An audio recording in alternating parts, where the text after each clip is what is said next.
Hi friends, வாங்க எங்கள் வீட்டு சின்ன குட்டி கார்டனை பாருங்கள் ஃப்ரெண்ட்ஸ். இங்கே பாருங்களேன், அழகாக பூவெல்லாம் பூத்துருக்கு பாருங்கள். சூப்பராக இருக்கும் பாருங்கள் ஃப்ரெண்ட்ஸ். இந்த பூ அழகாக இருக்கும். அப்புறம் இங்கே பாருங்கள், இப்போ பாருங்களேன், கண்ணுக்கு அழகாக இருக்குது. அப்படி அழகாக இருக்குது பாருங்கள் ஃப்ரெண்ட்ஸ். இங்கே பாருங்கள், எங்களோட ரோஸ் செடி நல்லா இப்போ தான் தழுக்குதுங்க ஃப்ரெண்ட்ஸ். நல்லா தழுத்து வருது. ஆமாம், இது பாருங்கள், சிவப்பு தண்டிக்கிற ஒரே ஒரு விதை கிடந்தா அது முளைச்சிருக்குங்க ஃப்ரெண்ட்ஸ். அழகாக இருக்குது நல்லா. அப்புறம் இங்கே பாருங்கள், மலை இலந்தை பெருசாகிடுச்சு கொஞ்சம். குட்டியாக இருந்துச்சு. இப்போ பாருங்களேன், ஒரு 5-6 காய் இதுக்கு மேலே கிடக்கு பாருங்கள். இந்த நல்ல ஸ்வீட்டாக இருக்குங்க ஃப்ரெண்ட்ஸ். நல்ல இனிப்பாக இருக்கும் இந்த காய். ஆமாங்க ஃப்ரெண்ட்ஸ், நாங்கள் கூட சரி எவ்வளோன்னு நல்லா இனிப்பு இருக்காதோ என்னமோ தெரிலன்னு வாங்கினேன். ஆனால் நல்லாயிருக்கு.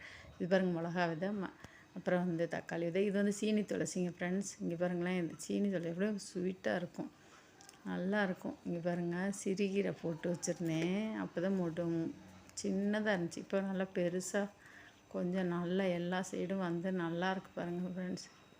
நல்லா முளைச்சிக்குச்சு. ஆமாங்க ஃப்ரெண்ட்ஸ், நல்லா அழகாக இருக்குது பாருங்களேன். பார்க்கையே இளந்தண்டு கீரை அவ்வளோ அருமையாக இருக்குது. பிச்சு பிச்சுன்னு இருக்குது பாருங்கள் ஃப்ரெண்ட்ஸ். இது அவரைக்காய் செடி போட்டிருக்கோம். அவரை கொடி தான் போல் மேலே போகுது. அப்புறம் பீக்கங்காய் கொடி போகுது. அப்புறம் பார்த்திங்கன்னா மிளகா கன்று. அப்படின்னா ஒரு முருங்கை குப்பை பாருங்கள், இப்போ தான் வாங்கி வச்சுருக்கோம். அது பூ வருது. இங்கே பாருங்கள், மிளகா, குண்டு மிளகா. அது 2 காய் தான் இருக்குது. ஆனால் அழகாக இருக்குங்க ஃப்ரெண்ட்ஸ். நல்லா இருக்குது. இந்த வெண்டை செடியும் இந்த பெரண்டை, இது தக்காளி கன்று. இது ஓமவல்லி இலை.